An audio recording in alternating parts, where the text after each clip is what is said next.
Est-ce qu'il se tient droit comme un i? Pas tout. Avant de cueillir la bonne plante, encore faut-il savoir l'identifier. La couleur, est-ce que c'est la bonne? Oui. Est-ce qu'il est en forme de soleil, avec plein de pétales autour et puis un rond au milieu? Qui c'est qui vote pour le souci? Lève la main. 1, 2, 3, 4, 5, 6, 7, 8. Eh bien bravo, vous avez vu juste. Vous avez reconnu cette jolie fleur. C'est un souci. On l'appelle aussi calendula. C'est une plante très appréciée depuis la nuit des temps pour soigner tous les bobos. Nos grands-mères la cultivaient. On avait du calendula dans tous les jardins à la ferme. Et elles faisaient, les grands-mamans, des pommades à base de calendula pour l'année, lorsque les fleurs étaient, les plantes étaient en fleurs. Et c'est quelque chose qui est très connu, qui était très connu et qu'on essaie justement de remettre au goût du jour, d'expliquer aux enfants, aux familles pour qu'ils redécouvrent les vertus de cette plante.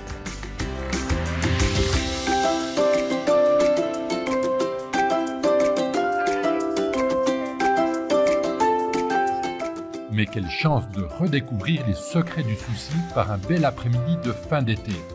Et quel meilleur endroit que le jardin botanique de l'Université de Fribourg. Ce qui est génial, c'est que les enfants, ils prennent tout, ils enregistrent plein d'informations.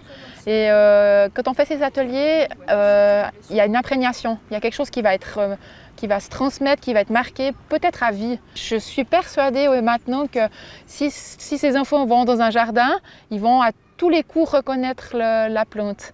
Et puis c'est ça qui est fascinant, qui est génial, c'est de pouvoir en quelques heures, là on a fait 2 heures d'atelier, de pouvoir transmettre, partager cette connaissance, non seulement de la plante, mais aussi à quoi elle sert.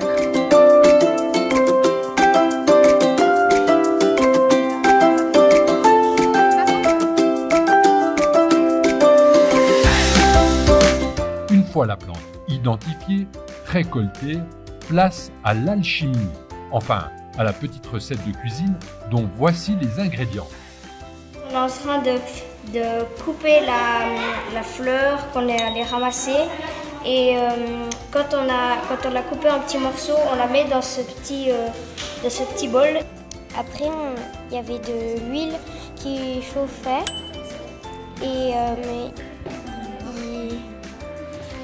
et puis on a dû rajouter de la cire d'abeille.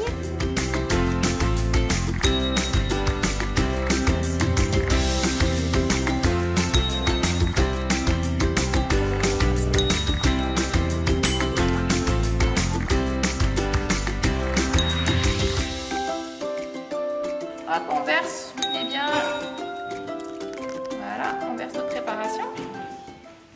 Voilà, très rapidement, il faut remplir les bobos parce qu'elle se fiche très vite la pommade. Ça va servir à faire un baume guérisseur contre les blessures ou si on se fait mal. On pourra l'utiliser. Tu vas l'utiliser quand tu te feras des bobos? Ouais.